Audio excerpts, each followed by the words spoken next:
बिस्मिल्लाहिर्रहमानिर्रहीम। अस्सलाम वालेकुम। खुश रहें, आबाद रहें, जहाँ भी रहें हैप्पी रहें और हेल्दी रहें। तो वेलकम करती हूँ आपको चटपटे पकवान में। मैं हूँ फ़ायज़ा और आज आपके लिए लाई हूँ एक बहुत ही ज़बरदस्त सी रेसिपी बड़ी ईद के हवाले से। तो आज मैं बना रही हूँ पेशावरी नमकीन गोश्त। बहुत ही टेस्टी सी रेसिपी है। इसमें बहुत ही कम स्पाइसेस इस्तेमाल होते हैं और ऑयल और घी के बग़ैर ये बनाई जाती है, मगर टेस्ट में एकदम परफेक्ट होती है। तो इस ईद पर इसको लाज़मी ट्राई करें और अपने मेन्यू में ज़रूर रखें। रेसिपी अगर अच्छी लगे तो प्लीज़ लाइक कर दें और चटपटे पकवान को सब्सक्राइब भी कर दें। तो चलें जी, स्टार्ट करते हैं। तो पेशावरी नमकीन गोश्त बनाने के लिए सबसे पहले तो मैंने ले लिया यहाँ पे बीफ। आप मटन का भी इस्तेमाल कर सकते हैं। आप देखेंगे बोनलेस पीसेस हैं और इसमें हल्की हल्की सी चर्बी भी लगी हुई है। और इसके साथ ही मैंने ले ली हैं यहाँ पे दो बड़ी बड़ी सी नलियाँ, और ये नलियाँ बहुत ही टेस्ट देती हैं नमकीन गोश्त में। इसके अलावा ये जूसी हड्डियाँ भी मेरे पास मौजूद हैं।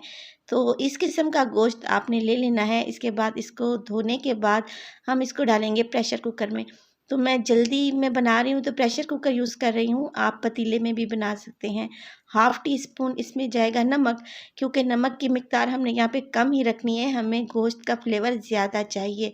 इसमें डालूँगी तकरीबन 1 गिलास पानी, और यहाँ पे हमने कुछ भी इसमें ऐड नहीं करना।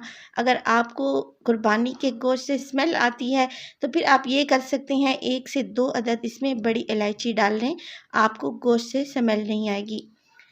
तो कवर लगा दें और इसको चूल्हे पे चढ़ा दें तकरीबन 30 से 35 मिनट के लिए, क्योंकि मैं यहाँ पे बीफ का इस्तेमाल कर रही हूँ और कुर्बानी का गोश्त वैसे ही बहुत ही सख्त होता है, हार्ड होता है। तो तकरीबन 30 मिनट तो ज़रूर ही लगेंगे। 30 मिनट के बाद आपने विसल को खोल लेना है और सारा प्रेशर बाहर निकाल देना है।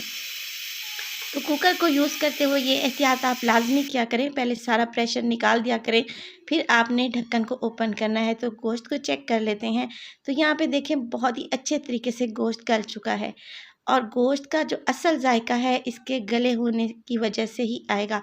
गोश्त को बहुत ही टेंडर होना चाहिए, बिल्कुल सॉफ्ट होना चाहिए, ऐसे आपके मुंह में जाके घुल जाए। अब इसमें मैंने बचाई है हल्की सी ग्रेवी। अगर आप चाहें तो इसी में ग्रेवी में इसको भून लें, और जब ये भुन जाए तो आप इसको सर्व करें, मगर मैं इसको हल्की सी ग्रेवी के साथ ही सर्व करूँगी।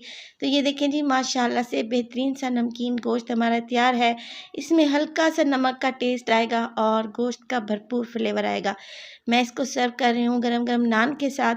आप इसको चपाती के साथ या फिर आप इसको सर्व करें खमीरी रोटी के साथ, बहुत ही टेस्टी लगता है। हल्का सा हरा धनिया सिर्फ गार्निशिंग के तौर पर मैं इस्तेमाल करूँगी।